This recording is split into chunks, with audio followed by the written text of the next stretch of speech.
It's not your imagination. This summer is different. The kind of heat we're seeing used to be rare.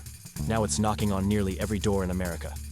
Let's break down why it's happening, how it affects our power and prices, and most importantly, what you can actually do to prepare. Right now, a massive heat dome is baking much of the central and eastern US. We're talking triple-digit temperatures, with heat indexes soaring well over 100 degrees Fahrenheit. This isn't just a hot day, it's an extreme event affecting over 150 million people. While the West enjoys some relief, the rest of the country is truly feeling the heat. It might feel like summer, but this isn't your average summer from a decade ago. The US average temperature has steadily climbed, with each decade since the late 70s seeing a noticeable increase. The 2010s were the hottest US decade on record, and this trend continues, shattering previous summer temperature highs. Back around 2015, weekly averages were typically 2 to 3 degrees Fahrenheit cooler. Heat waves were less extreme and generally shorter-lived. Now, what we're experiencing in late June often resembles the peak of July or August from years past.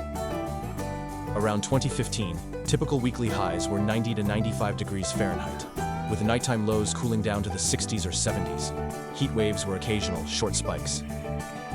Today, in 2025, we're seeing 100 to 110 plus degree highs, and critically, overnight lows are staying above 80 degrees Fahrenheit.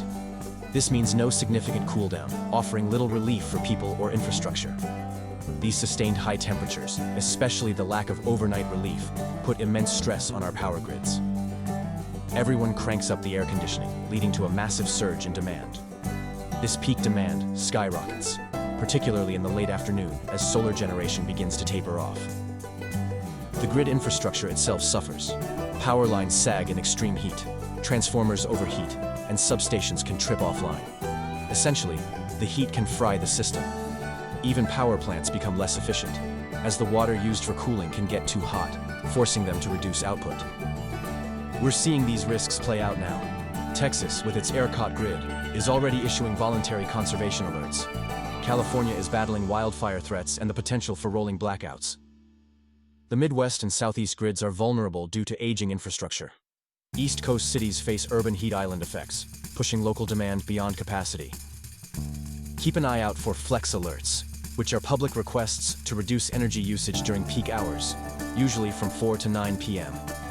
Be aware of potential blackout protocols, like rolling blackouts or brownouts, designed to prevent a complete grid collapse. Watch for news of transformer fires or substation failures, especially in dense urban areas.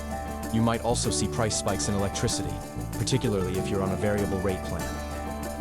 There are steps you can take to build personal resilience. Consider battery backups for essential devices like fans and phones. Improve your home's insulation with thermal curtains or window film.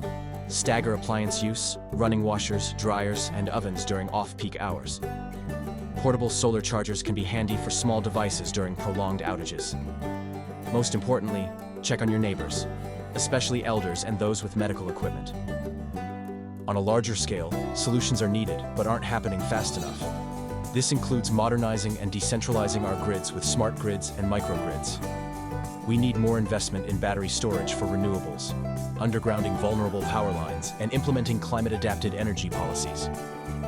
The heat is real, the pressure on the grid is real, but so is our power to adapt, prepare, and protect our communities. Share this video, check on your people, and start building your heat resilience toolkit today.